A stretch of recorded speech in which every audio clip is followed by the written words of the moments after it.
gusto para mí compartir unos momentos con el grupo de asociados de la Cámara de Comercio de Lima y tratar un tema que creo yo puede ser bastante interesante, sobre todo por los momentos en que estamos viviendo, ¿no? Momentos de cambio, momentos álgidos en realidad, en relación a cómo tenemos que trabajar y cómo tenemos que manejar nuestras organizaciones, nuestras empresas. Yo soy profesor o docente en ESAN, en el área de Administración y de Recursos Humanos, y vengo de una larga trayectoria en gestión de personas por diferentes empresas peruanas y algunas multinacionales. Entonces, para mí va a ser un gusto compartir con ustedes algunas reflexiones que vamos a hacer sobre qué está pasando con esta nueva normalidad que hoy en día vivimos en temas de atracción y de retención del talento en las organizaciones.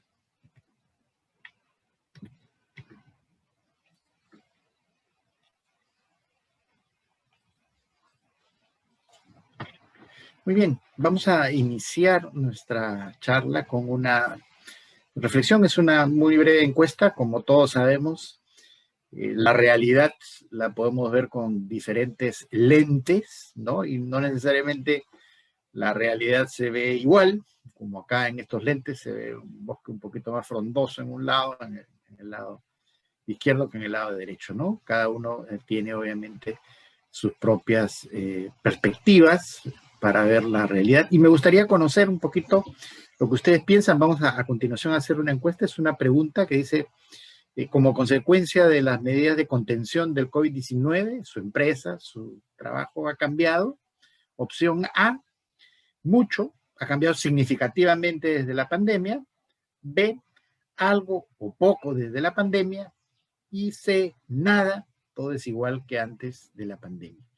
Les agradeceré que ustedes respondan la primera encuesta y podamos ver rápidamente resultados. Y algunos están contestando la segunda, que todavía no hemos leído, pero adelante.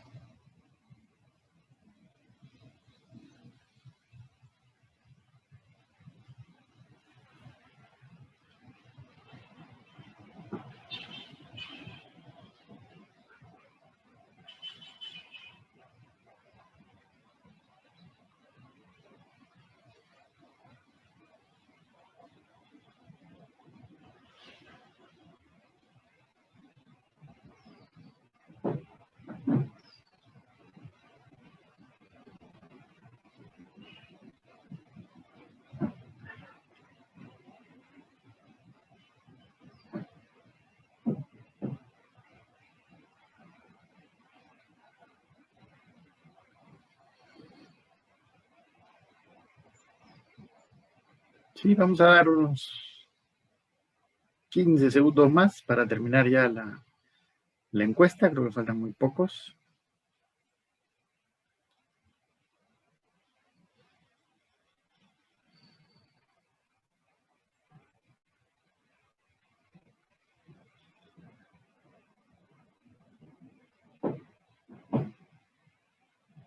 Muy bien, creo que con esto sí hemos terminado. Vamos a leer los resultados. Vamos a conocer los resultados. La primera pregunta, como consecuencia de las medidas de contención del COVID-19, su empresa o centro de trabajo ha cambiado, y 81% dice que mucho, ha cambiado significativamente desde la pandemia, y un 19% nos dice que algo o poco desde la pandemia. Nadie marcó la opción C, nada, y que todo sigue igual. Entonces sí ha habido cambios, para la mayoría han sido cambios importantes, digamos, significativos, pero en todo caso han habido de todas maneras algunos cambios desde la pandemia. Y la segunda pregunta se refiere a que si en el centro de trabajo, empresa, se han realizado cambios en lo siguiente, en digitalizar procesos, es decir, entrar a temas de digitalización, a tratar de poner lo más posible de manera digital o virtual, y ahí la respuesta ha sido del 67%. La opción B nos decía modificar la gestión del desempeño, es decir, cambiar los objetivos, las metas debido a la pandemia, modificar algunos indicadores. Allí el 48% indica de que sí ha trabajado en modificar la gestión del desempeño de la organización y de las personas que la integran. Y la tercera opción, con un 43%, nos dice que, bueno, la empresa se ha adaptado tratando de ser flexibles con el personal, dada las circunstancias que estamos viviendo. Entonces podemos sacar dos claras conclusiones. Primero, que la pandemia nos ha traído cambios en nuestras organizaciones y en nuestra manera de hacer el trabajo, siendo para la mayoría de los casos que esta ha sido significativa. Y lo segundo es que hemos realizado cambios efectivamente en digitalizar, en modificar el desempeño y en adaptarnos, siendo tal vez el que tiene mayor énfasis el de digitalizar los procesos. Con este insumo vamos a ingresar a nuestra presentación.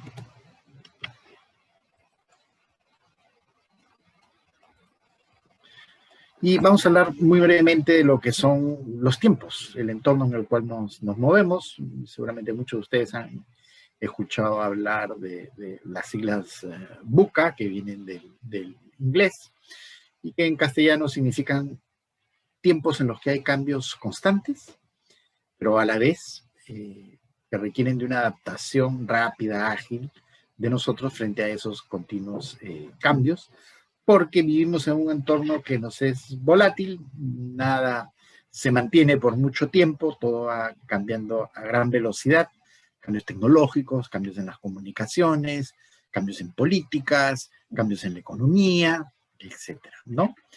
Y hay incertidumbre, porque no se sabe exactamente cómo serán las cosas mañana, pasado mañana. Corto plazo es muy cambiante y obviamente planificar para el mediano, para el largo plazo puede resultar muy difícil o, en todo caso, requerir que constantemente estemos actualizando nuestros planes para adaptarnos a las nuevas realidades y a lo que podamos vislumbrar dentro de un entorno de incertidumbre. Y también la complejidad, porque son muchísimas variables las que tenemos que manejar al mismo tiempo y esas variables van cambiando rápidamente. Y finalmente, porque vivimos en un entorno ambiguo donde las cosas no se dicen con total claridad, hay problemas en general de comunicación, ejemplos sobran a todo nivel, la ambigüedad pareciera ser hoy en día la que reina en lo que se refiere a comunicación, pues nadie puede precisar lo que va a ocurrir, entonces trata de adoptar una posición un poquito más ambigua, ¿no? No tan precisa de las cosas que van a suceder. Y la ambigüedad se da también por el hecho de que no sabemos exactamente lo que va a pasar en el corto plazo y menos en el mediano o largo plazo. Siempre somos sorprendidos por cambios, fundamentalmente en las áreas de tecnología y de comunicación y también en la parte de economía y política. Bien, ¿cómo hoy en el Perú, y esto es algo concreto, cifras frescas, cómo se da el desempeño empresarial y laboral en este tiempo del COVID? Tengo información tanto del BCR como del Ministerio de Trabajo, y acá hay un aspecto interesante, ¿no? En el Perú, saben, el 73% está en el sector informal de la economía, solo un 27% tiene empleos o realiza actividades empresariales formales, registradas en la SUNAT, pagando impuestos, cumpliendo con todas las obligaciones, con las enormes obligaciones formales que tenemos en el país. Según el Ministerio de Trabajo, entonces son cifras al mes de diciembre, la fuerza de trabajo presencial, es decir, la que con pandemia o sin pandemia igual tiene que asistir a un centro de trabajo, estaría bordeando los 3.800.000 y un poco más. Eso representa un 94.5% de la fuerza laboral formal, del sector formal. O sea, la gran mayoría está trabajando igual que trabajaba antes, de que se diera la pandemia. Obviamente estamos hablando fundamentalmente de todas las actividades manufactureras, todas las actividades del sector energético, las actividades que están referidas a cadena de abastecimiento, centros de distribución, deliveries, etcétera, ¿no? Todas las actividades que necesariamente requieren la presencia de trabajadores en un centro laboral para realizar la tarea. Y obviamente a eso se ha agregado aquellos que están en trabajo remoto. Ya al mes de diciembre había disminuido la cifra de trabajadores remotos y el Ministerio de Trabajo estima que en este momento hay alrededor de 200,000 trabajadores en trabajo remoto, que representan un 5.5% de la fuerza laboral. Esta fuerza laboral es Lima Metropolitana, no hay mayores datos a nivel nacional, porque a nivel nacional son 7 millones y pico de trabajadores registrados.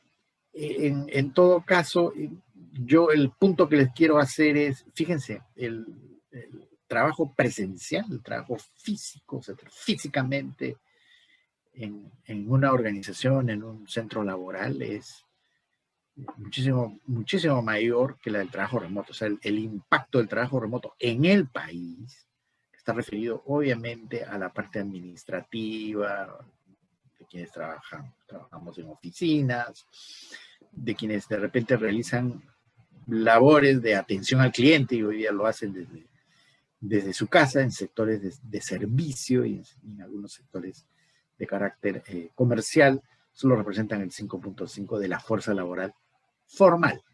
La informal obviamente no es medible, no sabemos si seguirá la misma corriente de porcentajes entre presencial e informal, no lo sabemos porque de eso no hay estadística.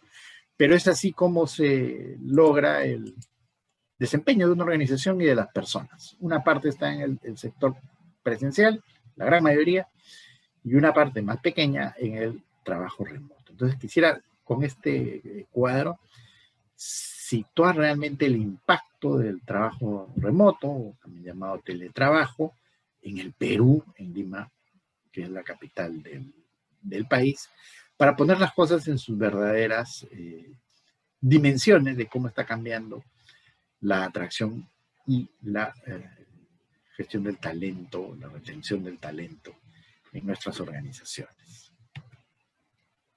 Veamos algunos de los desafíos que hoy día tenemos para atraer y retener al talento. Sin duda, ha habido cambios en la gestión del talento muy importante. Las empresas buscan, como ustedes ya lo han manifestado, transformación digital. Fundamentalmente, yo creo que la transformación digital empieza de cara al cliente, pero también va hacia el lado interno, tratando de que la administración de la organización sea lo más digital posible, y eso obviamente empieza en las finanzas, en la manufactura, en las operaciones y obviamente también en la administración y gestión de los recursos humanos, ¿no es cierto? Entonces, la automatización de procesos es un cambio que impacta tanto en atraer como en retener personas, hacer más simples los procesos, hacerlos más virtuales, digitales, a fin de poder generar una eficiencia en ese tipo de trabajo. Otro aspecto que he importado es en la formación de las personas. Todo lo que se refiere a capacitación hoy en día ha cambiado bajo dos conceptos de upskilling y reskilling, es decir, reorientar la capacitación hacia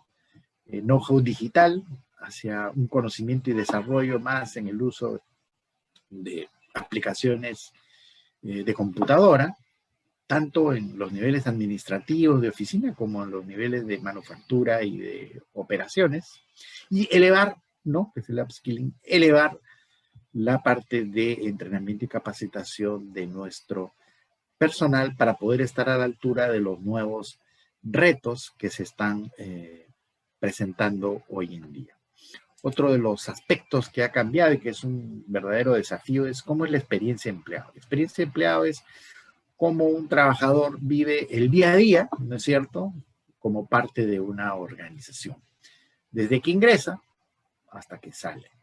Y el cómo vive el día a día, ese es el mundo real, ¿no?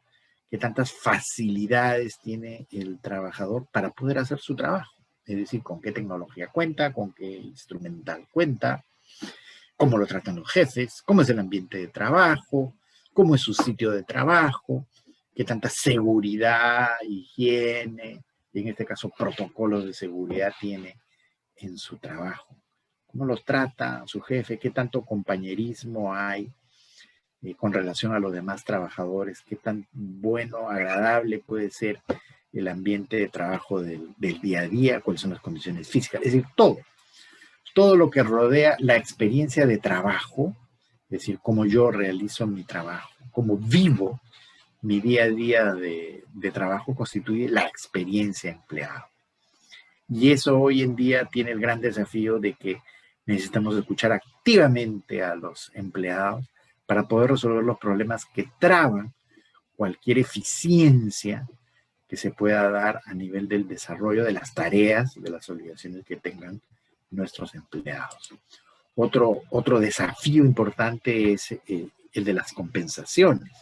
Hoy en día tenemos que compensar a nuestros empleados diferenciando, ¿no es cierto? Identificando aquellos que generan un mayor valor para nuestra organización, porque aquellos debemos de retenerlos. Existe mucha volatilidad, sobre todo en la gente joven, que ingresa un empleo y a los 7 meses no llegan ni al año y ya, o no les ha aumentado el sueldo, o no los han promovido, y entonces se aburren y se van. Pero sí tenemos que saber cómo retener a aquellos empleados de valor que nos gustaría retener para que hagan carrera y sigan produciendo de una manera eficiente en nuestra organización. Lo otro es nuestras estructuras tienen que ser ágiles y tienen que ser flexibles. Todo es cambiante. Hace 2 semanas atrás no se hablaba mucho de una nueva cuarentena. Desde hace unas semanas se empezó a hablar y ya hoy ya sabemos que desde el día domingo vamos a estar nuevamente en cuarentena y esto va a afectar a determinados negocios, no a todos, pero a determinados negocios, tiendas, etcétera, restaurantes, o sea, servicios y la parte comercial va a ser obviamente bastante afectada por estas nuevas normas.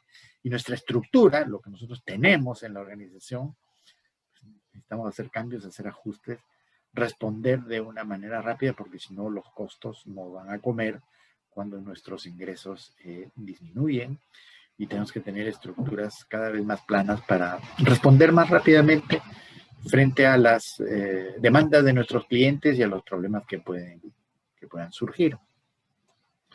Finalmente, ¿cómo es nuestra cultura organizacional? ¿Cómo hacemos las cosas en una organización? Eso es importante y eso viene desde el lado del liderazgo y tiene que tener un componente que nos diferencie de otro para poder ser preferidos, tanto por los empleados como por los propios clientes. Entonces tenemos acá 6 grandes desafíos que están cambiando la gestión del talento. ¿Cómo ha cambiado la experiencia de empleado? Hoy en día se habla de pilares, de que hay que tener ciertos pilares para sostener una buena experiencia de empleado, porque ese es tal vez uno de los factores clave para poder retener al personal y hacer que el personal sea eficiente. Richard Branson tiene una frase muy conocida que dice que si tú cuidas a tus empleados, ellos serán los que cuiden a tus clientes. Por ello hay que tener enfoque, que significa tener una propuesta de valor para nuestros trabajadores, que implicará ciertos beneficios, que implicará el mostrar que tenemos un cuidado por su salud, ¿no es cierto? Que tenemos respeto por su trabajo y eso debe estar incorporado en nuestro modelo de negocio. El saber escuchar, porque la voz del empleado es importante, él nos puede hacer notar los problemas que pueden surgir en el día a día, problemas de cara al cliente o problemas internos dentro de la organización y traernos también las soluciones. Escuchar su voz implica no solamente recoger problemas, sino también recoger soluciones de gente que sea proactiva, que esté dispuesta a aportar y agregar valor al negocio. Otro es nuestra cultura, habíamos hablado un poquito del desafío de la cultura, y lograr ese sentimiento colectivo, esa goma que nos une, ¿no es cierto?, en una organización para lograr los objetivos que tenemos propuestos para realizar nuestra misión, lograr hacer realidad la visión que tenemos de negocio, y ahí cada empleado cuenta, y cada empleado cuenta en la medida en que se siente identificado con esa cultura, se siente identificado con la organización. Lo otro es empoderar a los empleados.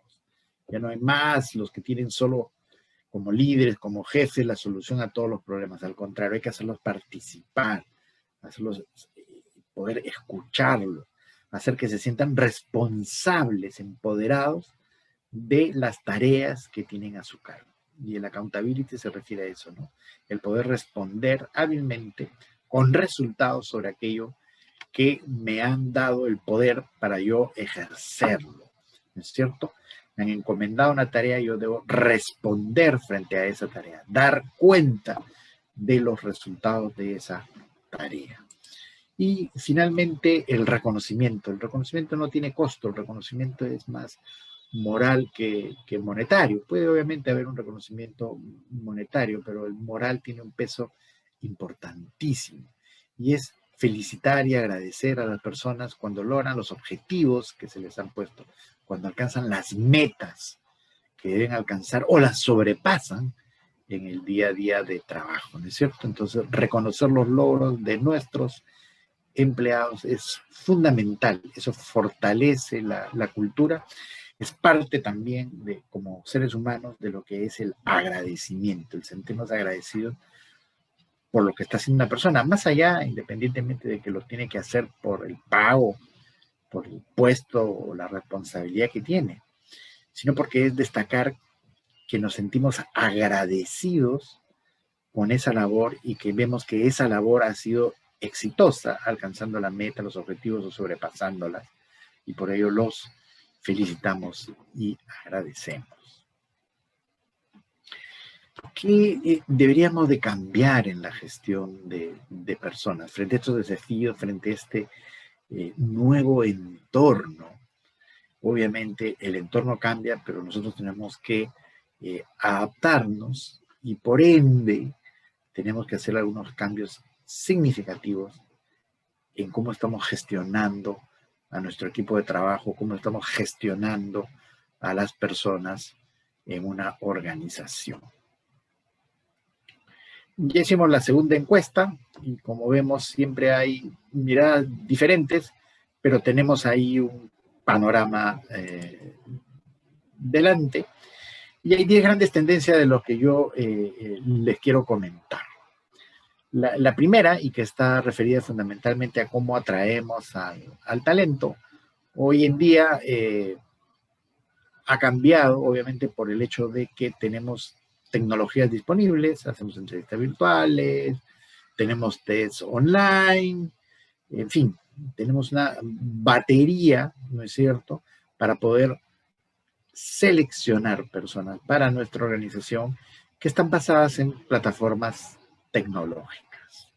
El utilizar esas plataformas tecnológicas nos ahorra tiempo, por un lado, nos da una mayor seguridad, nos ayuda a resolver ciertos sesgos que todos tenemos, aunque igual siempre hay sesgos en lo que es los procesos de reclutamiento y selección de personas.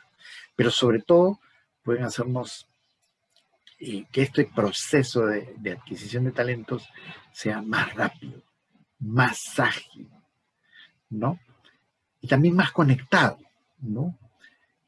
Lo hacemos en un menor tiempo, pero requiere ciertamente que le pongamos recursos para poder utilizar e implementar las tecnologías que hoy tenemos disponibles. Muchas organizaciones hoy en día realizan prácticamente todo el trabajo de reclutamiento en forma virtual y luego la parte de selección reservan para el final una entrevista cara a cara, ¿no? O las últimas entrevistas cara a cara y todo el proceso anterior pues es realizado de una manera virtual. Y hoy en día la virtualidad nos ayuda a poder hacerlo más rápido. Luego, el ingreso de una persona a la compañía, lo que es en el proceso de onboarding o de inducción, ¿no es cierto? Hoy en día, pues se digitaliza. Hoy en día no hay mucha posibilidad de poder hacer reuniones y capacitaciones presenciales para poder incorporar a una persona y entrenarla para el puesto de trabajo, para hacer que conozca de la organización, de con quiénes va a interactuar, conozca detalles del puesto. Entonces, todo lo que se refiere al onboarding, tanto de la organizacional como de inducción al equipo de trabajo y la inducción propiamente al puesto de trabajo, que requiere obviamente un entrenamiento y conocer las herramientas con las que la persona va a trabajar. Hoy en día las empresas lo están digitalizando. Lo hacen de manera virtual, mediante conferencias, cosas pregrabadas, etcétera, para que el proceso lo lleve prácticamente de una manera individualizada la persona que acabamos de incorporar a la empresa. Y el tercer aspecto es esa alianza que hay hoy en día entre el área comercial o de marketing de una empresa y el área de recursos humanos, para poder vender en el mercado, para poder posicionar en el mercado la marca empleadora, la marca de empresa, que no solamente tiene un carácter comercial o que empieza en lo comercial, tiene que también conllevar, ¿no es cierto?, de que somos buenos empleadores, que es bueno venir a trabajar en nuestra organización, que nuestra organización tiene una propuesta de valor para aquellos que se incorporan y contribuyen, ¿no es cierto?, a realizar el día a día la misión de trabajo de la compañía. Entonces, esa alianza, ese marketing que no es solamente para nuestros productos o para la marca que como empresa tenemos, sino es también una marca de empleador. Hoy en día la gente se fija mucho en qué clase de empresa somos, qué tanto cuidamos a la gente, qué tanto damos oportunidades de desarrollo y crecimiento, qué tanto damos oportunidades de capacitación para las personas, qué tanto nuestra organización cuida el medio ambiente, qué tanto en nuestra organización se acepta y valora la diversidad, etcétera, ¿no? Entonces, estas tres tendencias que se vienen viendo ya desde el 2020 van a marcar cambios que necesitamos hacer, ajustes en nuestra organización para estar con aquello que nos haga y nos mantenga competitivos en el mercado de trabajo. También, y ustedes han hablado de cosas que han cambiado, pero ¿qué metodología utilizamos para el cambio? Es importante, los cambios se dan, pero la empresa y las personas tenemos que adaptarnos, pero la adaptación requiere cambios para asegurarnos de que en una organización todos den el salto del cambio, ¿no? Y hoy en día hay disponibles diferentes metodologías para que las personas tomen conciencia de la necesidad de adaptarse, de que realicen esa adaptación y se queden en este nuevo estado que ha cambiado y tengan la disponibilidad de volver a cambiar cuando sea necesario. Y esa toma de conciencia y las herramientas que se ponen en juego como metodología para el cambio ayudan muchísimo a gestionar cambios de una manera ágil, a que la empresa no se retrase, a que la organización no sufra resquebrajamientos cuando se están dando procesos de cambio, de adaptación al entorno. Y lo otro, que ya lo hemos preguntado, es obviamente en la parte tecnológica, es cómo digitalizar en general los procesos administrativos y en particular los procesos de administración de personas. Todo lo que son procesos de recursos humanos pueden ser claramente digitalizados, manejados desde cualquier lugar, las planillas, la gestión del desempeño, la selección del personal, procesos de capacitación, todo puede hacerse de una manera digital y eventualmente de una manera virtual. Toda la parte documentaria, etcétera, contratos de trabajo, etcétera, todo puede ser digitalizado. Bien. ¿Qué otras tendencias tenemos y necesidades de cambio en la gestión de personas? El tema de la cultura empresarial.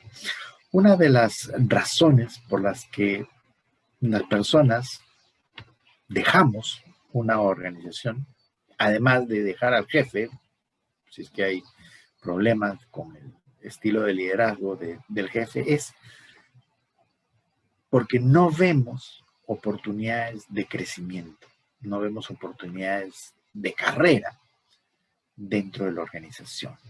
Diferentes encuestas que se han realizado, Deloitte y otras, revelan que una de las 3 principales causas de deserción, renuncia en las organizaciones, es justamente que la gente no ve oportunidades de desarrollo, no ve oportunidades de realizar una carrera interna. Ciertamente, hoy en día, porque vivimos un entorno VUCA, porque vivimos cambios constantes, resulta muy difícil poder planificar carreras en el mediano o largo plazo. Sin embargo, siempre es posible trabajar para el corto plazo en temas de desarrollo y de carrera de las personas. Porque las oportunidades, en muchos casos, aparecen espontáneamente y ahí es lo bueno poder promover personas dentro de la organización.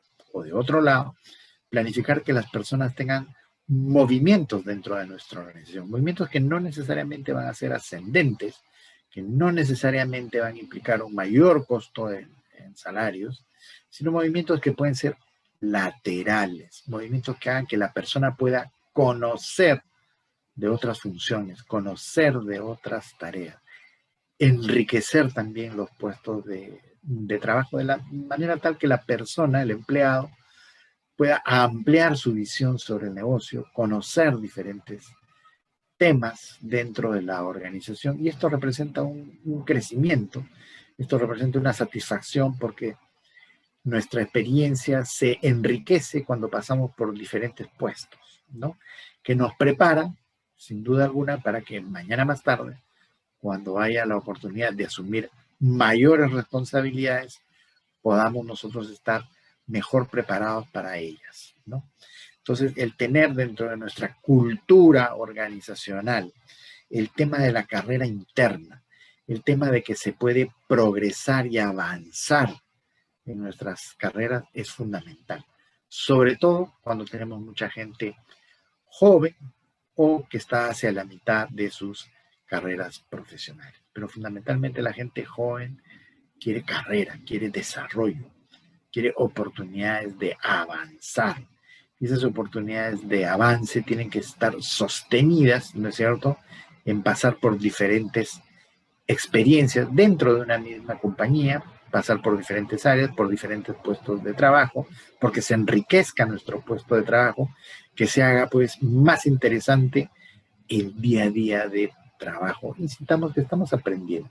No solamente laboramos por una remuneración, sino porque queremos desarrollar carreras, queremos, ¿no es cierto?, aprender más cosas, ser más competentes y estar listos para poder optar por mejores oportunidades en nuestro desarrollo profesional.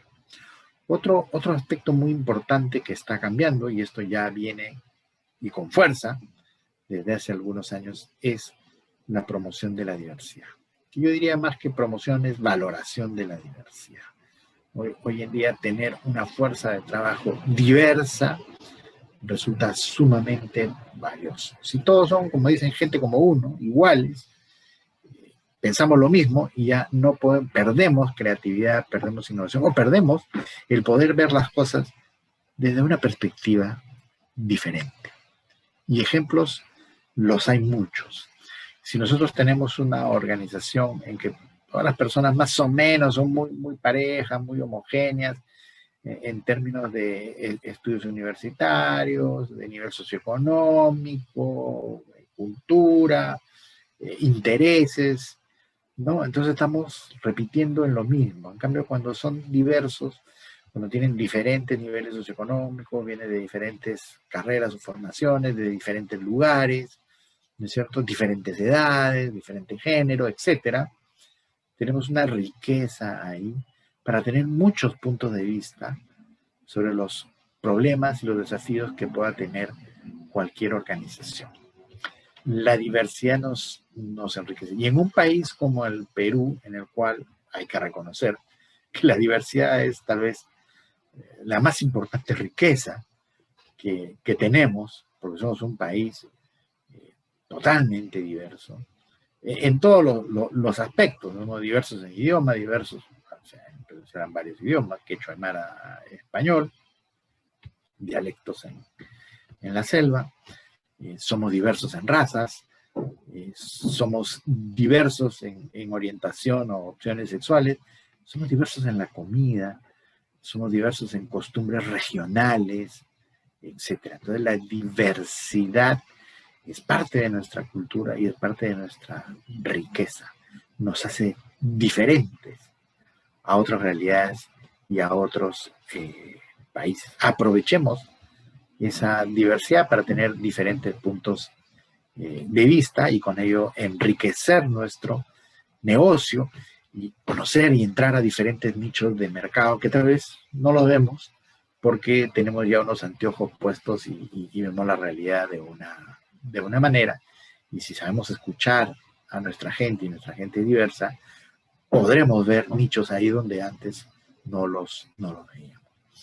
Y otro desafío que hay en la gestión de recursos humanos es el tener redes sociales colaborativas. Hoy en día se habla obviamente de trabajo en equipo, es muy importante, pero también se habla de trabajo colaborativo, de romper los silos, de romper esos casilleros estancos que a veces hay en las empresas entre un área y otra, ¿no? Entre el área de, no sé, manufactura o el área comercial, el área de administrativo, de finanzas, con relación a un área de mercadeo o un área de distribución. Romper los silos administrativos y generar redes sociales virtuales y reales que sean colaborativas para enfrentar los diferentes problemas, los diferentes desafíos que se presentan en la organización, utilizando el talento que tenemos dentro de la organización para resolver problemas, por un lado, y de otro lado, para fomentar la creatividad en las personas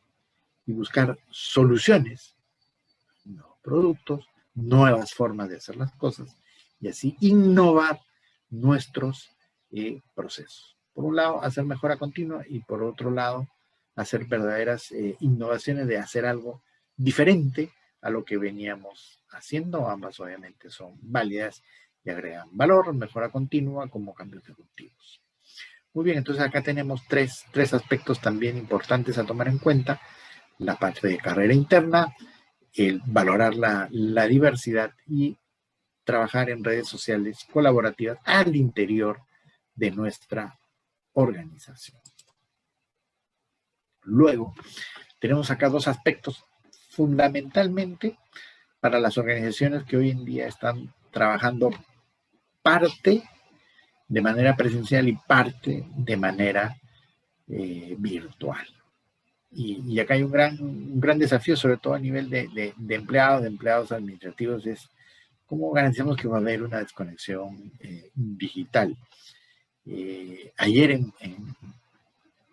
leí en LinkedIn un aviso de trabajo en el cual pedían una persona de sistemas para una organización, en una posición de cara al cliente, y le pedían a la persona que trabajara 24/7, es decir, que estuviera disponible 24 horas los 7 días de la semana para atender a clientes que tuvieran algún problema. O sea, que esa persona no tuviera un turno, sino que trabajara 24/7.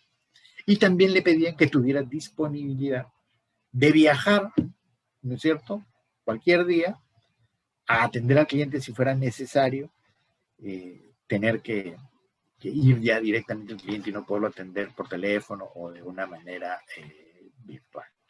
Entonces uno se pregunta, bueno, y esa persona entonces ya no tiene horario, el horario, digamos, no sería importante. y en qué momento descanse, cómo planifica sus temas de carácter personal. Todos tenemos que ir a hacer compras, ir al mercado, tenemos también que atender asuntos de carácter familiar y personal, ¿no es cierto? Y también tenemos que dormir, ¿no? Porque la vida la podríamos dividir en tres: las horas de trabajo, ¿no es cierto? Las horas en que nos dedicamos a algo personal, deporte, arte, relaciones sociales, relaciones familiares, lo que fuere, y las horas que tenemos que dormir. Entonces esos tres segmentos, algunos podrán tener más horas, menos horas, ¿no? Pero se tienen que dar los tres segmentos, ¿no? Y de alguna manera tienen que haber los espacios necesarios para cada uno de ellos, si no, ¿qué sentido tiene la vida, no? No podemos trabajar 24/7 y estar disponibles todo el tiempo para una organización. El medio virtual, obviamente, puede haber alargado las horas de trabajo. Eso es una realidad que estamos viviendo en el país. Que hoy, si antes se trabajaba, no sé, 10 horas, hoy se trabaja 12. Y el punto acá es que tiene que haber desconexión digital. Tenemos que dar una franja para almorzar, una franja para que las personas puedan cumplir sus otros roles, ¿no? Entonces la desconexión digital sí es un tema para aquellos que trabajan en forma remota o por teletrabajo, sí es un tema sumamente importante, es un tema humano y muy, muy comprensible. ¿Dónde está el equilibrio? ¿Dónde está el balance? ¿No? Porque indudablemente la persona que teletrabaja no es que 8 horas seguidas o 4 y 4 para una hora para almorzar como si estuviese en una oficina, no. Obviamente puede tener intervalos, pero igual si vamos sumando el tiempo de dedicación a la empresa, al trabajo, este tiene que tener necesariamente un límite.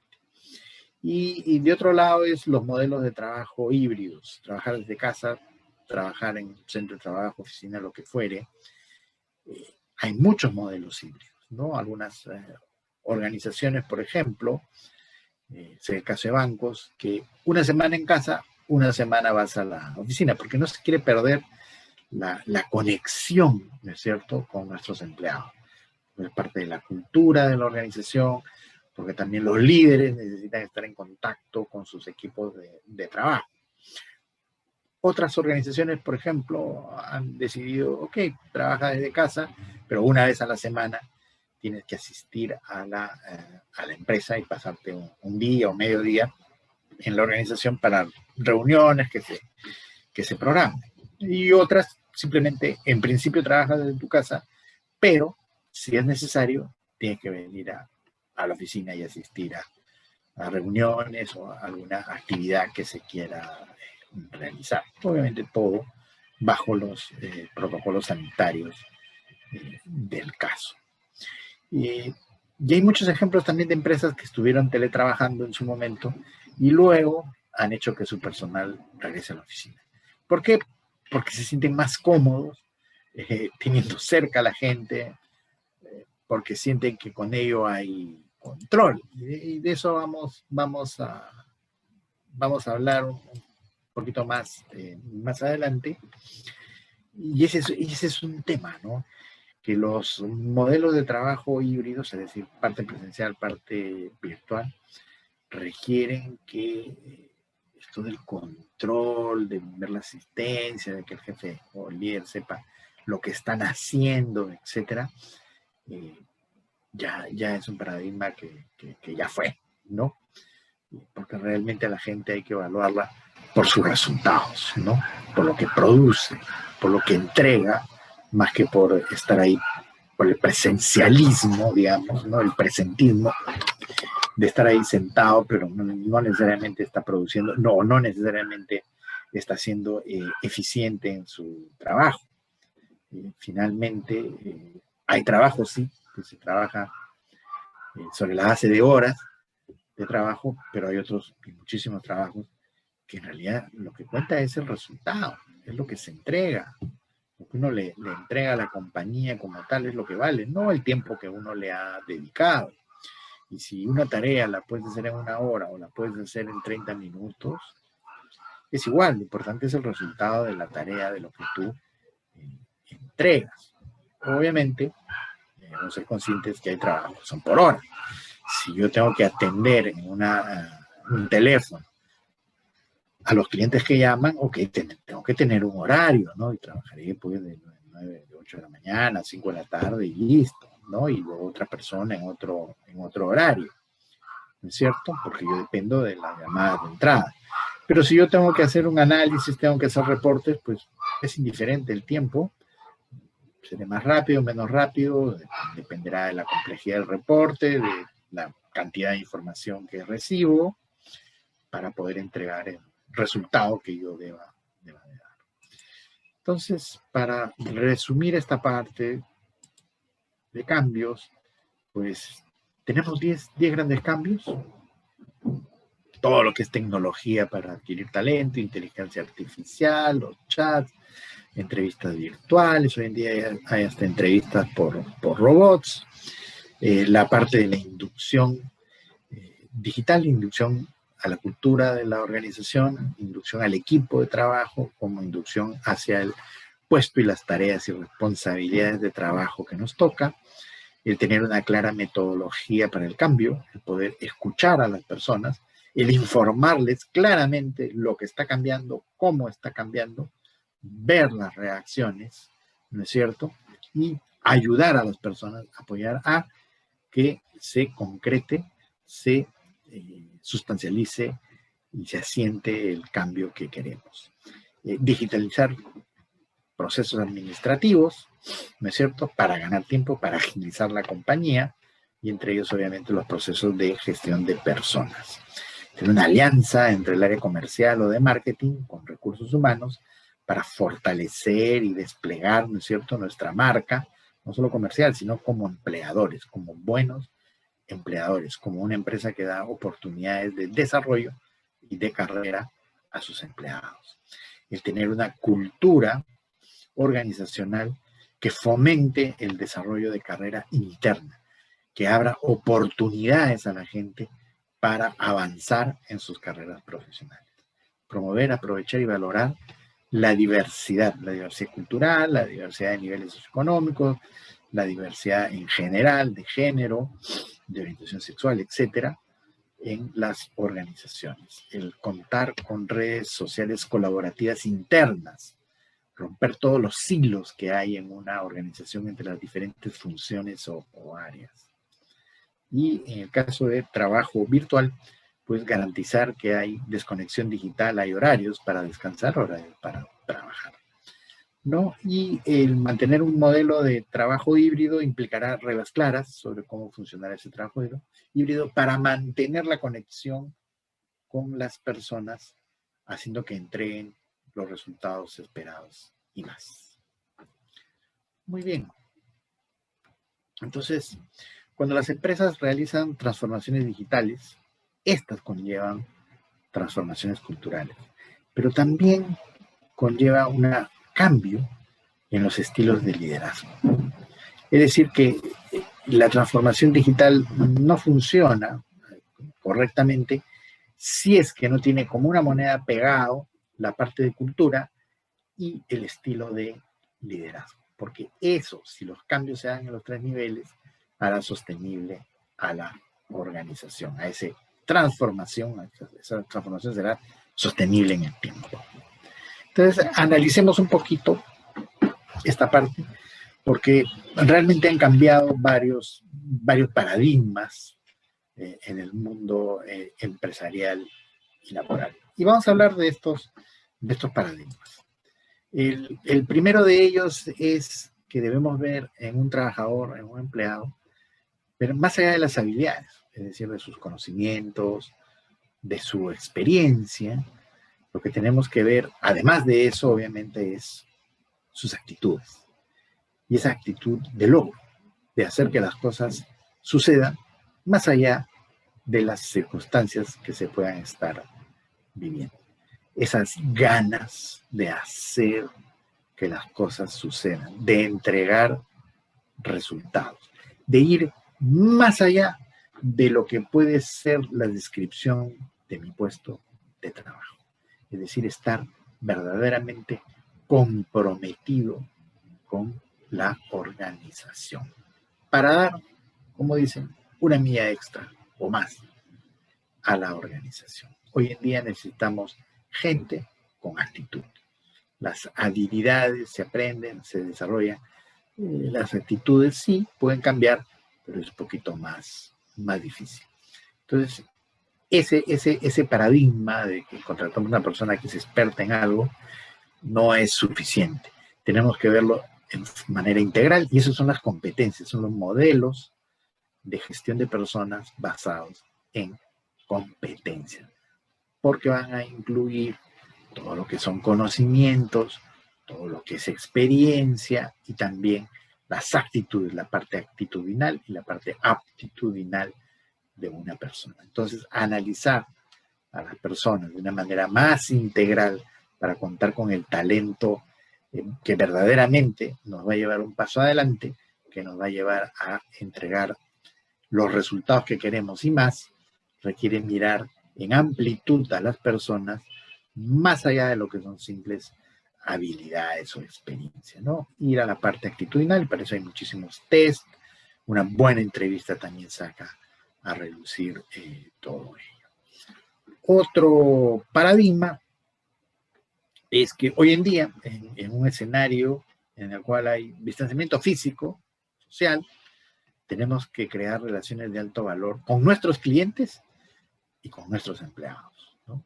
Y crear relaciones de alto valor implica el que mostremos verdadero interés, ¿no? Un interés genuino por las necesidades de los clientes y de los empleados.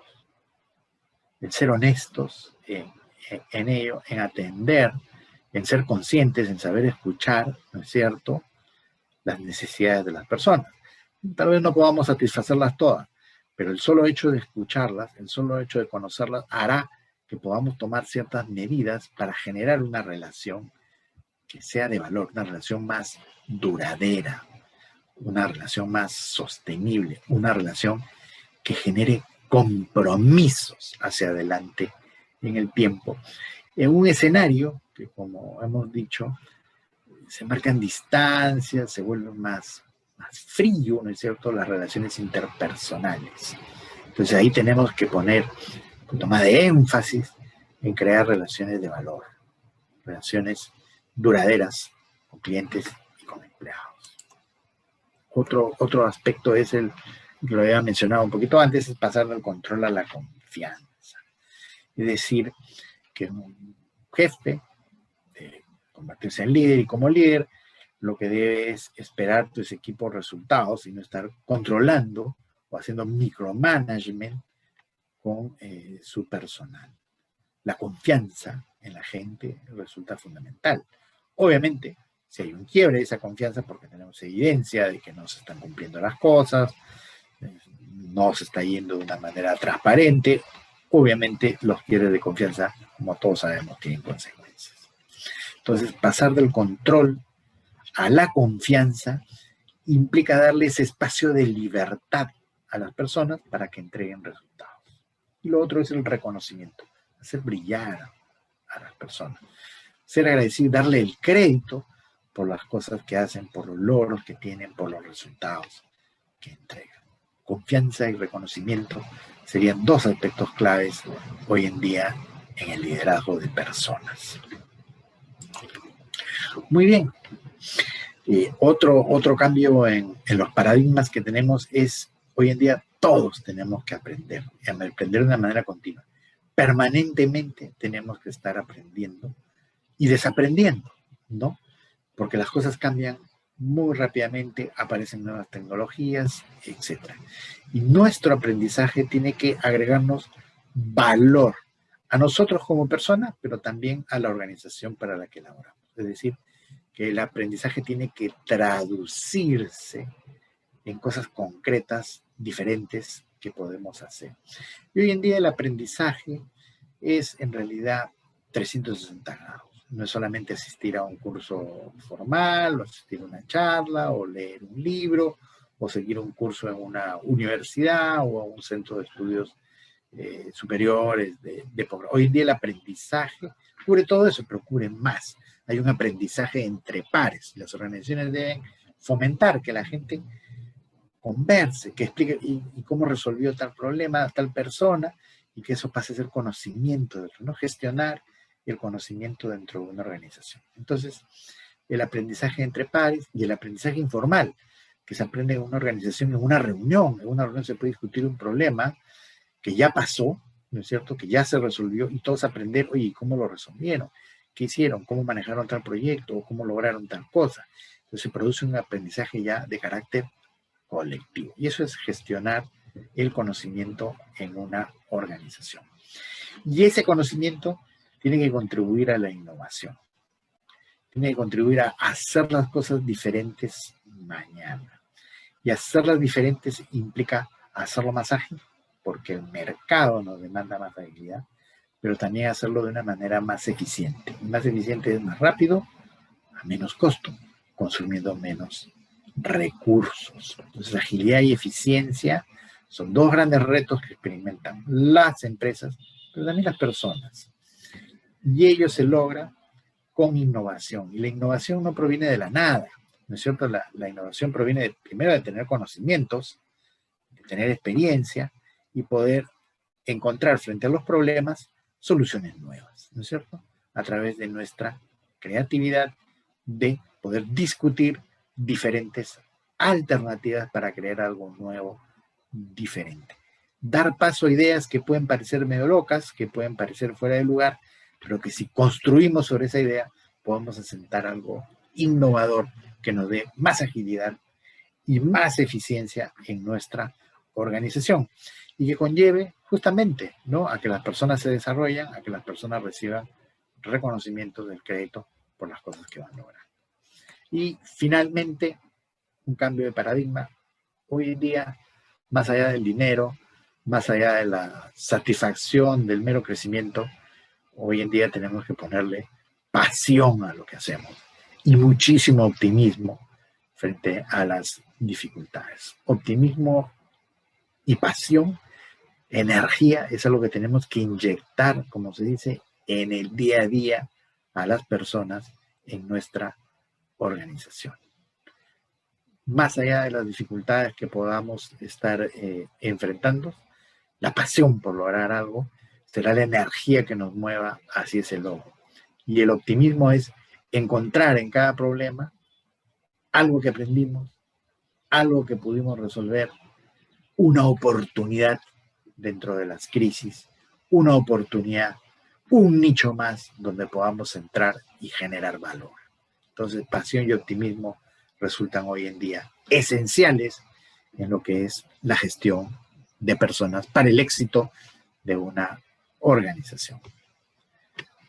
Muy bien, con esto y justo en la hora, concluyo la parte de la charla y estoy abierto y llano a poder responder cualquier inquietud y preguntas que ustedes puedan tener sobre este tema. Muchas gracias por su paciencia y quedo a sus órdenes para cualquier pregunta que tengan, que la pueden realizar por el chat. Así es, invitamos a todos los asociados a que puedan escribir en el chat las consultas o de repente algún punto que quieran que el profesor aclare. Les pido por favor los puedan comunicar en el chat, por favor, para aprovechar este tiempo de ronda de preguntas. A la vez también les comento que al inicio del evento les compartí un link de registro, les comenté que este link les va a derivar un formulario donde van a tener que registrar sus datos y estos datos nosotros lo vamos a usar netamente para poder registrar los asistentes y de esta forma facilitarles lo que es el certificado virtual de asistencia y también las diapositivas que se han mostrado el día de hoy. Bien, entonces, si pudieran colocar sus consultas, por favor, para así el profesor pueda realizar sus consultas. Mientras van registrando sus consultas en el chat, quisiera aprovechar este pequeño tiempo en realidad para comentarles de que nosotros contamos con un consultorio virtual en el cual todos los asociados tienen acceso a poder realizar de repente algún asesoramiento legal, algún asesoramiento de comercio exterior, así también como las atenciones sobre sus beneficios o consultas que puedan tener de algún servicio en específico con su sectorista, a través de dónde, pues a través del consultorio virtual de Zoom. En este momento les voy a compartir en la pantalla cuál es la ruta que ustedes deberían seguir para que puedan acceder al consultorio virtual de los socios. Bien, entonces, el primer paso es muy sencillo, es ingresar a lo que es a la página web de la Cámara, que es camaralima.org.pe. En la página principal, en la parte alta derecha, van a encontrar una opción que se llama Consultorio Empresarial vía Zoom. Simplemente ustedes le dan clic a este botón y les va a direccionar de manera automática lo que es el consultorio virtual. Justamente lo que les mencionaba, si ustedes en algún momento necesitan realizar algún asesoramiento legal de comercio exterior o de repente cualquier consulta de sus beneficios o algún servicio en específico, pueden ingresar de lunes a viernes en horarios de 8:30 a 5 a los diferentes consultorios. Adicionalmente, también contamos con asesorías especializadas que están dirigidos a lo que es marketing digital, proveerle al Estado y consultorio financiero y crediticio, que también pueden tener acceso ilimitado todos los asociados de la Cámara. Eso sí, a diferencia de los consultorios normales, lo que es marketing digital está disponible todos los miércoles de 3 a 5, el consultorio proveerle al Estado los martes y jueves de 3 a 5 y el consultorio financiero y crediticio todos los martes de 3 a 5 de la tarde. Bien, veo que ya han ingresado consultas. Vamos a proceder con las consultas. A ver. Sí. A ver, veo aquí Angelique, que... tenemos Sí, una sí, consulta. profesor. La primera de Annalisa Aguilar, que dice, ¿algún tip para acercar la tecnología a las personas mayores? Muchos tienen miedo de abrir cuentas en Classroom, charlas, etcétera. Y efectivamente, ¿no? Las personas mayores les es un poquito como más lejano los temas de tecnología, o les da temor, ¿no es cierto? Los temas de tecnología porque son diferentes, pues, implica indudablemente ciertos conocimientos que de repente no los tienen o simplemente desconfianza. ¿Qué hacen muchísimas empresas hoy en día en el Perú? Mentoring inverso. ¿Qué significa esto? El mentoring inverso es un proceso de mentoría, de acompañamiento, de asesoría, de traslado de experiencia que realiza una persona en favor de otra. En este caso, mentoring inverso es la mentoría que realiza un joven, ¿no es cierto?, a una persona mayor, ¿no? Usualmente el mentoring era de alguien con muchos años de experiencia, ¿sí? Un tío como yo, a alguien joven que estaba comenzando su carrera. El mentoring inverso es al revés. Es alguien joven que me daría mentoría a mí, en este caso, sobre cuestiones de tecnología, que obviamente pueden ser muchas en términos de necesidades de la empresa, etcétera, ¿no?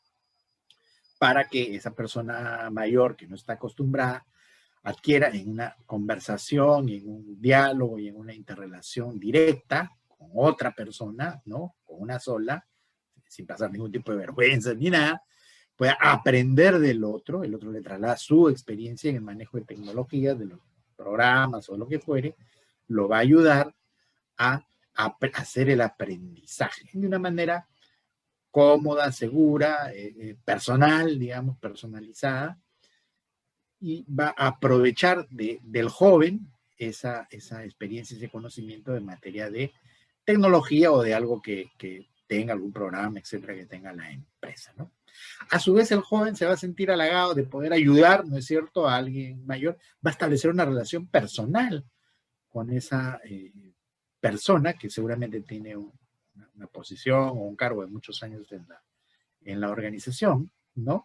Que también seguramente le trasladará algo de su experiencia o de consejos, ¿no? Entonces, es una relación mutuamente ganadora, no tiene ningún costo para la empresa, bastante sencilla de arreglar, obviamente hay que planificar un poquito quién con quién, un poco que haya química, ¿no?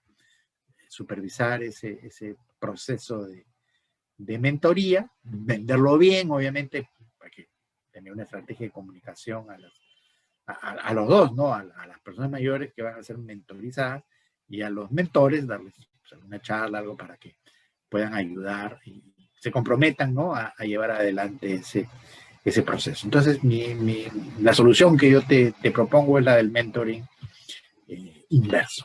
No sé si eso responda a la inquietud de Annalisa Aguilar. Bien, tenemos otra pregunta de César. Dice, como usted menciona, los trabajadores cumplimos con nuestra labor, será online o presencial, y en caso de nuestro jefe o empresa quieran que ocupemos un mayor tiempo, o como usted menciona que estamos 24/7, ¿en qué canal de Sunafil se puede hacer la queja o se deja el Ministerio de Trabajo directamente? A ver, en términos prácticos, las organizaciones tienen que definir políticas de trabajo, ¿no es cierto? En este caso, para el trabajo que no es presencial, para el trabajo remoto, ¿no es cierto?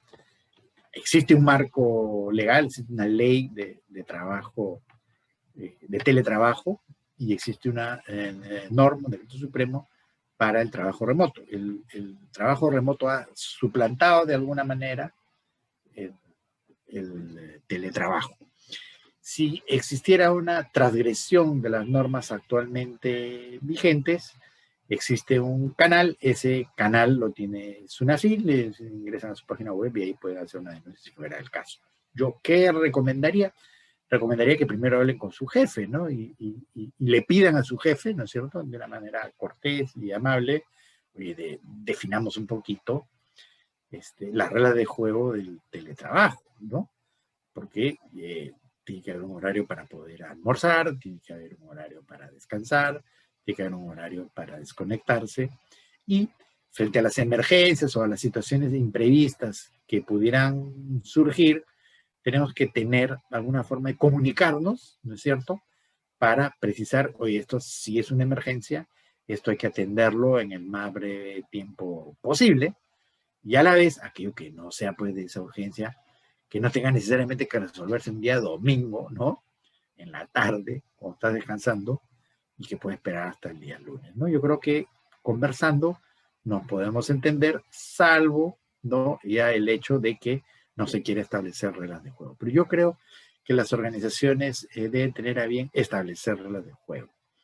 Y cuando hablo de organizaciones, obviamente estoy hablando más allá del jefe, porque la organización como un todo debería definir, ok, cómo vamos a manejar el trabajo remoto, cuáles van a ser las reglas, y dar instrucciones a los líderes, a los jefes, en ese sentido, ¿no?, de que se cumplan determinadas reglas para que manejemos esto de una manera más adecuada, respetando a nuestros empleados, obteniendo lo mejor de ellos, pero también respetando su privacidad y sus horas de descanso, ¿no? Ya en última instancia es el Estado, a través de Sunafil, quien resuelve quejas de esa naturaleza. Las organizaciones que quieren hacer sostenible el trabajo remoto necesariamente tienen que tener una política al respecto, establecer reglas claras, y como dice, pasar de lo que es el control a la confianza, por un lado, y a garantizar de alguna manera los horarios de desconexión digital, para hacer que esto sea viable, ¿no?, para que esto sea sostenible y tanto el trabajador como la empresa logren sus objetivos. Es algo perfectamente viable y sostenible, simplemente hay que fijar reglas y obviamente respetarlas. No sé si eso conteste la pregunta de César. De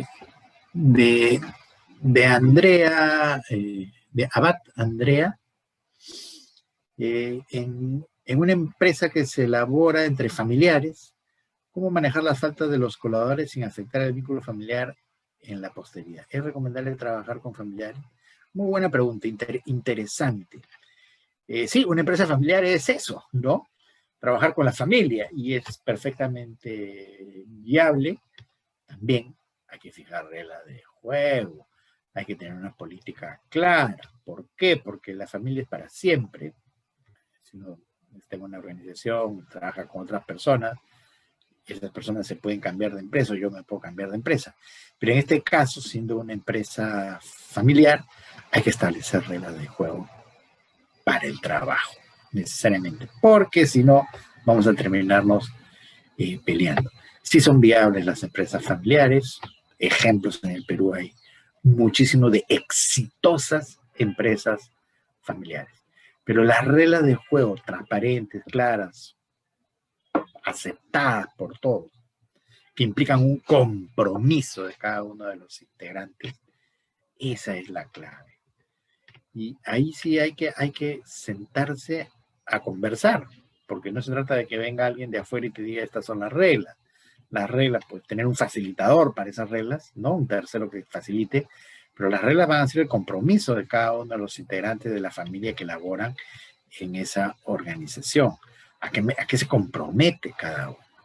¿Cómo lo vamos a respetar? Porque el respeto implica el cumplir nuestras obligaciones, el no fallarle al otro, etcétera, ¿no?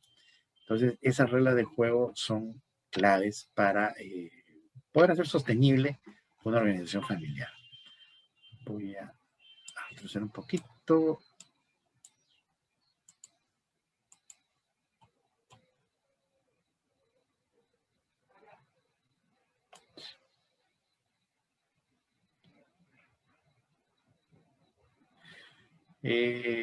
Antonio nos pregunta cómo llegar a gerencias de área que no comulgan con estas tendencias que se quiere implementar. Bien, acá el desafío está en que la organización, el área de recursos humanos, pueda dar ciertas capacitaciones de desarrollo a los líderes, a los gerentes de las áreas. Primero, por uniformizar la cultura dentro de una organización. Muchas veces yo lo he visto, ocurre que un gerente de un área trata de una manera a su gente, de repente es súper exigente, firme, pero a la vez esa persona sabe reconocer, valora a la gente y la gente se siente bien, ¿no? Les exigen, pero ese gerente es una persona que sabe reconocer los logros y tiene un nivel de flexibilidad pues, para las ciertas circunstancias. Y en otra gerencia tienes a alguien que es totalmente inflexible, que todo le parece poco, que nada está bien, por decirlo que todos son unos inútiles. Y luego vas a otra área y ese jefe todo le parece que su gente es lo máximo, que hagan lo que hagan, poquito o nada, está muy bien, ¿no? Y entonces tenemos diferentes estilos de liderazgo, diferentes estilos, diferentes maneras de valorar a las personas. Y eso está mal en una organización. Tenemos que tener una cultura uniforme, un solo estilo de liderazgo que permita, ¿no es cierto?, que la organización como un todo fluya, ¿no? Entonces yo creo que ahí la capacitación a los diferentes jefes, gerentes, en cómo manejarnos dentro de esta situación que requiere que seamos un poquito más humanos, un poquito más flexibles, ciertamente. Sí, enfocados en objetivos, sí, enfocados en lograr los resultados, reconociendo que cada vez es más difícil lograrlos porque obviamente nuestro entorno no nos impulsa, no nos favorece, pero balanceando eso, ¿no? Las exigencias con el reconocimiento, con estar al lado de la gente, con ayudarla, con entrenarla, con desarrollarla, ¿no? Yo creo que por ahí va la cosa. Ahí al área de recursos humanos le toca pues el trabajo, ¿no es cierto?, de buscar uniformizar y desarrollar a sus líderes, desarrollar las habilidades de liderazgo en los gerentes. Bien. Ana Pitzil nos pregunta, ¿cualquier empresa puede tener empleados en teletrabajo o se tiene que cumplir algún requisito exigido por la SUNAFIL? El teletrabajo requiere registrar a los empleados que van a teletrabajar e implica el cumplir por lo menos, ¿no es cierto?, con la normativa legal, implica una comunicación a la persona que va a teletrabajar, ¿no? En este caso del trabajo remoto, las exigencias son menores a lo de la ley de teletrabajo. Hoy en día la empresa no está obligada a pagar los costos de internet, etcétera. Obviamente le tendrá que facilitar la compu, y obviamente los programas sobre los cuales vaya a tener que trabajar. Y implica que la empresa obviamente debiera de tener una política para ello y debiera de fijar cuáles son las reglas y invitar a las personas que van a teletrabajar, y estas personas podrían aceptar o no aceptar, con lo cual se puede suscitar una situación de carácter legal. Pero sí, la empresa dentro de la información que mensualmente se envía al Ministerio de Trabajo, se informa cuántos están en teletrabajo y hay un procedimiento de comunicación a las personas que van a teletrabajar. Obviamente el trabajo remoto puede ser por un periodo de tiempo o puede ser ya de manera indefinida hacia adelante, depende de lo que la compañía vaya a decidir. Luego, cuando se contrata a una nueva persona, en su contrato de trabajo tiene que figurar de que su forma de trabajo es el trabajo remoto, ¿no? O sea, tiene que advertírsele que va a ser así, ¿no? Y obviamente pactar las condiciones de ello, porque acá hay varios temas, ¿no? Cuando uno hace trabajo remoto, más allá de necesitar la PC o la línea telefónica, el internet, etcétera, hay que cubrir una serie o revisar una serie de condiciones de seguridad, ¿no? Que la persona tenga pues, el espacio adecuado en términos de lo que es su seguridad y que pueda realizar el trabajo, ¿no? En términos, tiene el adecuado suministro de internet que sea continuo, el tema de los ruidos, que efectivamente, ¿no? La persona tenga la capacidad de trabajar sin supervisión, ¿no es cierto? Porque va a estar en su casa o en otro lugar distinto al de la empresa, trabajando, ¿no? Y en esto es interesante porque he escuchado en algunas empresas donde algunas personas que están en trabajo remoto de repente te están contestando y están en una cafetería, ¿no? Y entonces el jefe se molesta y dice, ¿por qué no está en su casa? Un momentito, el trabajo remoto lo puedo hacer desde cualquier lugar donde yo tenga las condiciones, ¿no es cierto?, para cumplir con mi trabajo, como es estar aislado de determinados sonidos, que tenga cierta privacidad, etcétera, ¿no? Entonces, no necesariamente el trabajo remoto hay que entenderlo que es desde la casa donde uno vive. Podría estar uno en un coworking, podría estar uno de repente café tipo Starbucks o lo que fuere, ¿no? Y hasta sé de casos de gente que se ha ido a su casa de playa o han alquilado una casa en la playa fuera de Lima, se han ido ahí, desde ahí trabajan. Bueno, está cumpliendo con su trabajo, no pasa nada, ¿no? Es así, ¿no? El trabajo remoto se da desde cualquier lugar. Ese es el punto. Lo importante es que entreguen los resultados de lo que se espera, la productividad que se espera del trabajo. Espero que eso conteste la pregunta de Ana. Dayana nos pregunta ¿qué podríamos aplicar para la llamada fatiga o estrés laboral por COVID? Entiendo que como parte de los lineamientos indican charlas respecto a la salud mental, pero ¿qué más podríamos hacer? Sin lugar a dudas, muchas organizaciones, no todas, pero muchas organizaciones, organizan charlas para desestresar a las personas. Lo hacen a través de coach, lo hacen a través de ejercicios físicos, de una persona que guíe un mindfulness, que es como se llama, que es en realidad meditación, etcétera. O sea, ejercicio, meditación, coaching, etcétera, sin lugar a dudas va a ayudar al estrés laboral. Y algo que para mí es tradicional, pero es fundamental, ¿no? Si la organización cuenta con una asistente social, una trabajadora social, hoy en día tiene un rol importantísimo y es entender las circunstancias personales y familiares de los trabajadores que están en trabajo remoto. Porque más allá de la cantidad de trabajo, etcétera, ¿qué sabemos, no es cierto, de un empleado que está en su casa, de repente las angustias que está pasando, los problemas que puede tener, llámese familiares, de pareja, con los hijos?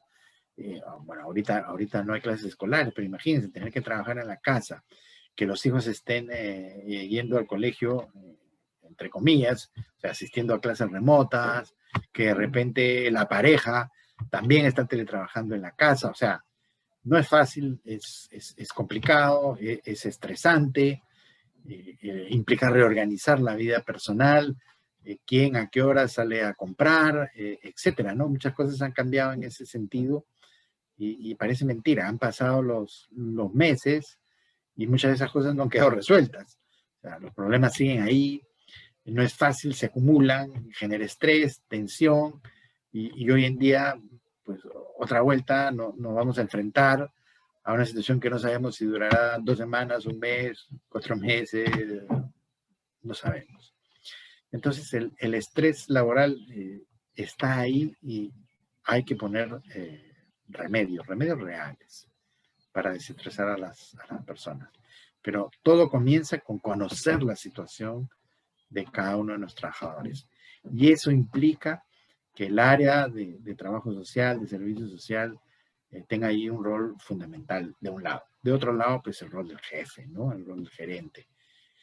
Tiene que conocer lo que está pasando a su equipo, preguntar realmente cómo están y no de una manera superficial, sino realmente tener conversaciones personales para entender, ¿no es cierto?, lo que está viviendo la persona y poder sobre eso encontrar algunas soluciones. Si nos remontamos al año 2019, ¿no? Muchas empresas tenían convenios con gimnasios, con centros de entretenimiento, organizaban eventos de carácter social para, no sé, una vez al mes, lo que fuere, para distraer a la gente. Hoy en día no se puede hacer eso. Hay que reemplazar eso, ¿no? Hay que encontrar creativamente qué podemos hacer por las personas. Obviamente, ahora es mucho más personalizado, es mucho más directo. Ese es el gran desafío, ¿no? No podemos dar simplemente soluciones tan generales, ¿no? Para todos, tenemos que entender caso por caso. Y eso implica tiempo, implica dedicación del jefe, el gerente, y también dedicación del área de servicio social para atender cada caso.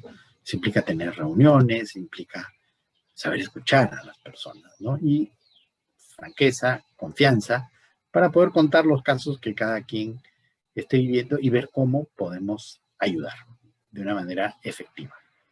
Espero que eso conteste la pregunta de Diana. Luego, Kelly nos pregunta sobre el teletrabajo, que la conexión a internet no es muy buena, oscila, efectivamente es así. Hay una demora en la opción de trabajo remoto, toma más tiempo. Si nos dieran facilidades del teletrabajo, que hay que ser consciente que se deben cumplir en fechas, tiene que tomar más tiempo y comunicarlo mediante ficha de control de trabajo, tus horas, que muchas veces superan el horario normal. El jefe de RH puede hacer algún tipo de reclamo, tomarlo como referencia para solicitar tu despido. Y cada empresa vive su realidad. Ahora, justamente yo les hablaba de que uno de los grandes desafíos hoy en día es la experiencia de empleado. Y esto que nos está contando Kelly, eso es la experiencia de empleado. ¿Cómo la vive en el trabajo? O sea, cómo realmente o disfruta o sufre con el trabajo. Y acá viene la responsabilidad del empleador, ¿no? Ok, si las personas tienen problemas de conexión a internet, de que oscila, de que el sistema es muy lento y la gente se retrasa en su trabajo, busquemos soluciones técnicas, que las hay. En muchos casos se puede, obviamente, pues tiene un costo, pero elevar la velocidad de internet. Obviamente dependerá de la zona de donde uno viva, que la facilidad exista. Pero sí, obviamente, cuando uno contrata el internet, uno está contratando una determinada velocidad. Y hay opciones, y obviamente a más velocidad te cobra más.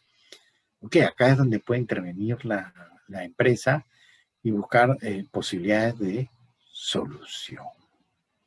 Una cosa interesante acá que nos dice Kelly es, ok, el rol del jefe de recursos humanos. El jefe de recursos humanos debería de ser ese enlace entre los problemas de las personas y qué decisiones va a tomar la organización. Se supone que no es un ente punitivo o represivo. Tiene que entender qué está pasando y buscar soluciones para ayudar a las personas y a la empresa. A las personas para que puedan hacer bien su trabajo y a la empresa para que logren los resultados que se esperan. Y eso es lo que hay que conciliar, ¿no es cierto? Y en este caso, el tema de la conexión a Internet, pues, es un tema técnico, es un tema complejo, que no lo va a poder resolver exclusivamente el empleado, lo cual la empresa puede tomar un rol más activo para poder buscar soluciones de mejorar esa conexión. Una cosa que dentro del trabajo híbrido, y esta es una iniciativa interesante, no conozco muchos ejemplos, de algunas empresas lo han hecho, pero muy pocas, pero probablemente en este año se implemente más. ¿Qué han hecho algunas organizaciones? Han alquilado un coworking, ¿no? Estos sitios donde se puede trabajar en diferentes distritos de Lima extremos, ¿no? De manera tal que tú ya no tengas que trabajar en tu casa, tampoco tienes que ir a lo que era la oficina central de la empresa, sino a un lugar en el distrito donde tú vives, o sea, que te queda mucho más cerca, en el cual te vas a encontrar con personas que trabajan en tu misma empresa, no necesariamente en tu área, pero que trabajan para la misma empresa y que viven en el mismo distrito. Y en ese espacio común, ese sí está bien habilitado, obviamente con protocolos de bioseguridad, pero con buena conexión de internet, sin ruido, con una serie de facilidades para que puedas hacer mejor tu trabajo sin tener que desplazarte mucho. Obviamente eso tiene un costo. Ahí lo que mide el costo-beneficio, entre tener una oficina central grande, ¿no? O tener 3, 4 oficinas chiquitas, ya sea un local alquilado o un coworking, más pequeñas, donde puedas concentrar a una parte de los empleados, un grupo, para que haga trabajo remoto, ¿no? Esta es una solución interesante porque es una solución intermedia, ¿no? No vas sí, imagínate si estás en el banco de crédito y tienes que pasarte hasta La Molina, ¿no? Y tú vives en San Miguel, por decir algo, ¿no? Entonces, ¿qué pasa si en algún lugar entre San Miguel y Magdalena juntan a las personas que viven en San Miguel, Pueblo Libre, Magdalena, y de repente de los del Callao, y ahí alquilan una oficina, obviamente va a ser más chiquita que la tremenda sede que tienen en La Molina, y ahí los juntan a los que están en teletrabajo, y desde ahí pueden trabajar en una oficina más reducida, pero que tiene las facilidades para poder hacer el trabajo. De manera tal que recorres una menor distancia hacia tu nuevo lugar de trabajo, que va a ser remoto respecto de donde realmente está la empresa. No sé si eso pueda responder tu pregunta, Kelly. Vamos con Zoila, que nos dice que ha notado que los gastos de luz y conectividad han aumentado durante el teletrabajo desde casa. He tenido que contratar un paquete más caro de internet. ¿Cómo trasladarlo a la empresa? Eso es algo que hay que conversar con la empresa. Cuando regía solamente la ley de teletrabajo, el pago de esa factura era de cargo de la empresa, ¿no? Y las condiciones que se fijaran en el contrato de trabajo para teletrabajar, ¿no? Lo que implica el equipo, lo que implica los software, el uso de los software, la confidencialidad, etcétera, etcétera, ¿no? Y el pago de la factura por la conectividad de internet, ¿no? Obviamente, cuando uno contrata, pues hay los dúos, los tríos, y hay diferentes programas. Eso es algo que uno tiene que conversar con la empresa, qué paga la empresa, qué paga uno, ¿no? Porque obviamente también tienes el cable de repente en un trío, ¿no? Eso es algo a conversar con la empresa. Pero cuando surgió la pandemia, el gobierno dictó un decreto supremo de trabajo remoto. En el trabajo remoto, la empresa no está obligada a pagar esa factura. Han pasado ya 11 meses, ¿no? Y no se ha modificado esa norma, no se ha resuelto ni dar una nueva ley de teletrabajo a la luz de la experiencia que hay, que creo que sí, seguramente hay que hacer algunos ajustes, sino que seguimos supuestamente en trabajo remoto cuando el trabajo remoto ya se convirtió en una práctica, en una cosa para algunas empresas permanente, porque incluso ya devolvieron las oficinas que tenían, etcétera, porque han encontrado pues que sus costos son menores y al final del día obtienen los resultados de productividad que ellos esperan. Este punto no está resuelto, es un punto que tú puedes poner en la mesa de la gente de recursos humanos y ver qué responden, ¿no? La empresa ahorita no tiene una obligación legal si estás en trabajo remoto. Cuando el trabajo remoto termine y se pasa el teletrabajo, sí es una obligación legal de la empresa. Pero es un buen punto a conversar porque es un tema de justicia, es un costo para para el trabajador en beneficio de la empresa. Espero que eso responda a la inquietud, que es muy importante, es una muy buena pregunta, es un gran tema que hoy en día está pendiente de cómo se va a resolver. Kelly me pregunta, y en el caso del personal vulnerable, ¿es exigible el teletrabajo? ¿En qué condiciones deberían regresar a la oficina? Acá hay que ceñirse a las normas de bioseguridad. Si una persona es vulnerable, en este momento o tiene el contrato de trabajo suspendido o teletrabaja desde su casa, si es que su trabajo obviamente puede realizarse de manera virtual a distancia, ¿no? Usualmente, vamos a ponernos a pensar, quien está en una condición de vulnerabilidad, esa condición no va a cambiar, ¿no? Digo, si tiene presión alta, diabetes, sufre de cáncer, eso no va a cambiar, o sea, lo puede tener controlado, pero no va a cambiar, ¿no? Y por lo tanto, su condición de vulnerabilidad se va a mantener en el tiempo. Y a menos que la pandemia se vaya, se vacune, no sé, ahí podría haber un cambio. Si no, va a tener que seguir, si está teletrabajando, va a tener que seguir teletrabajando, porque no hay retorno seguro al centro de trabajo para alguien vulnerable, y esa norma aún no ha cambiado, y no creo que cambie hasta que no haya una inmunización en la sociedad que sea significativa, y eso lo va a dar lo que es la inmunización de oveja. El rebaño de ovejas no lo va a dar hasta que no estemos prácticamente todos vacunados y pase un cierto tiempo y se vea que ya la gente no contrae la enfermedad, y por lo tanto el riesgo queda reducido a su mínima expresión, ¿no? Entonces, las personas vulnerables, cuya labor puede ser en materia de trabajo remoto, deberían continuar en esa situación. Quienes no pueden hacer trabajo remoto, seguramente la empresa, ya estamos hablando meses atrás, ha puesto en el trabajo en condición suspensiva, ¿no? Ha suspendido las obligaciones laborales. Espero que eso conteste la pregunta de Kelly. Me parece que no hay más preguntas.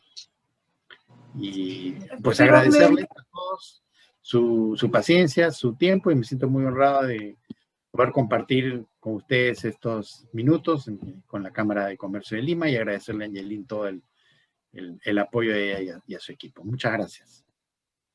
Muchas gracias a usted, profesor, y a todos los asistentes que han sido en realidad partícipes de esta primera conferencia SAN que estamos dictando en este 2021. Quisiera repetir nuevamente lo que es el registro de asistencia. Señores, es muy importante que puedan dejar sus datos en este link para que podamos transmitirle el certificado virtual y sobre todo las diapositivas de la charla del día de hoy, ¿bien? Entonces, dicho esto, les vamos a estar enviando el correo con toda la información, y a la vez también les voy a compartir el link del consultorio en caso necesiten o requieran de repente realizar alguna consulta legal de comercio exterior o consulta de sus beneficios. A través de esta plataforma del consultorio Zoom, ustedes van a poder recibir atención en línea por parte de los ejecutivos y las sectoristas. Entonces, por mi parte, quiero agradecerles a todos. Muchísimas gracias por asistir a nuestra conferencia virtual. Muchísimas gracias a usted, profesor, por apoyarnos con la exposición del día de hoy. No sé si desearía dar algunas palabras antes de cerrar el evento. Sí, muy brevemente. Primero, agradecerles a todos su participación, su paciencia. Tienen mi correo, mi teléfono, cualquier duda, con mayor gusto para responderla. Y desearles a todos que salgamos adelante con pasión y con optimismo en lo que estamos haciendo. Vivimos tiempos difíciles, pero a las dificultades pues hay que ponerle pasión y optimismo. Muchas gracias. Muchas gracias a usted, profesor. Muchas gracias a todos y que tengan una excelente tarde. Hasta luego.